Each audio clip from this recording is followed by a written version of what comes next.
جو کچھ بھارت کر رہا ہے, بھارت نے ہم پہ حملہ کیا بغیر ثبوت دیے 22 اپریل سے لے کے اب تک.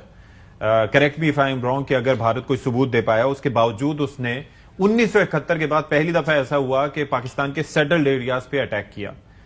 پاکستان نے پھر بھی جواب دیا, لیکن پاکستان نے جوابی حملہ نہیں کیا. There is a difference in those two. پھر پاکستان ریسٹرینٹ کا مظاہرہ کیا, لیکن بھارت نے پھر یہ ڈرون بھیج کر اپنے مکروہ عزائم بے نقاب کر دیے. What needs to be done right now? بسم اللہ الرحمن الرحیم.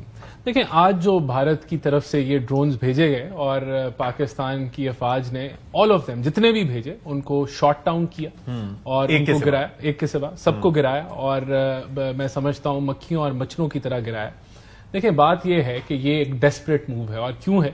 کیونکہ جو 2 دن پہلے جو وکٹری جس کا آپ نے ذکر بھی کیا کہ اس چیز کے باوجود کہ $80 بلین کا بجٹ ہے انڈین آرمڈ فورسز کا, اور 606 ان کے پاس فائٹر جیٹ موجود ہیں.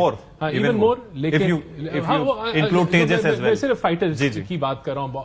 تو 5-0 کی وکٹری جو ہے اٹ از انپریسیڈنٹڈ. اگر آپ حالیہ تاریخ کو سٹڈی کریں اور ایئر کمبیٹ کو آپ سٹڈی کریں تو اس طرح کی جیت جو ہے وہ بڑی ریئر ہے. اور اس کے اندر بھی جس طرح آپ نے بتایا کہ پہلی دفعہ دنیا کی تاریخ میں رفال جو ہے اس کو شاٹ ڈاؤن کیا اور 3 کیا. اور دیکھیں انڈیا کا کیا موقف تھا اس کے اوپر, اس نے ڈینائی کیا.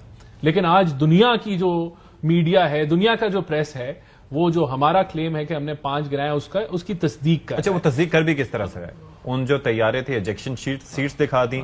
جو رافیل کا کچھ کہہ رہے تھے جی میراج گرایا, انہوں نے نہیں, انجن بتا دیا کہ جی یہ جو M88 ہے یہ انجن رافیل کا ہے. تو ان کے پاس کوئی بچنے کا چانس ہی نہیں ہے کہ وہ اس کو جھٹلائیں. تو اب آپ یہ دیکھیں جس تکلیف اور امبیرسمنٹ سے بھارت اس وقت گزر رہا ہے اور مودی حکومت گزر رہی ہوگی, تو یہ جو ڈیسپریٹ میجرز ہیں ڈیفینیٹلی اب ہمارا موقف it is absolutely clear. Pakistan will respond at its time of choosing, at its mode of choosing, اور ہم ریسپونڈ کریں گے. پرائم منسٹر کا خطاب اٹ واز ایبسولوٹلی کلیئر کہ ہم جو ہمارے شہدا ہیں ان کے لہو کو ہم رائے گاہ نہیں جانے دیں گے, ہم بدلہ لیں گے. DGISPR, defence minister, information minister, تو آر سٹانس از کلیئر. یہ جو اگریشن بھارت نے کی ہے, ہمارا اب قانونی طور پہ جب ہم ریسپونڈ کریں گے it will not be an aggression, it will not be an offensive. یہ وہ جواب ہوگا جو بھارت کو ہم نے دے دیا, لیکن اس سے بڑھ کے ہم جواب دیں گے. تو we are ready, our armed forces is clear. ہمارا جو سٹانس ہے اور ڈپلومیٹکلی ڈیفینیٹلی انگیجمنٹ ہے. اور ہمارا موقف وہاں بھی کیا ہے کہ آپ نے جس طرح کہا کہ پہلگام کے اوپر وی ور این اوپن بک. ہماری آفر تھی کہ آپ انڈیپینڈنٹ, نیوٹرل, ٹرانسپیرنٹ انکوائری کرائیں. We are open for it.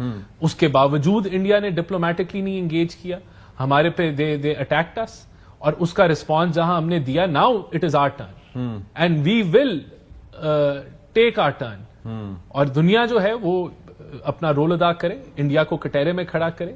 They should ask them, اور یہ یونائٹڈ نیشنز ہو, سیکورٹی کاؤنسل ہو, اور اگر وہ نہیں کرتی یا ایسا کچھ نہیں ہوتا تو Pakistan is ready for it will take the course it has decided to take.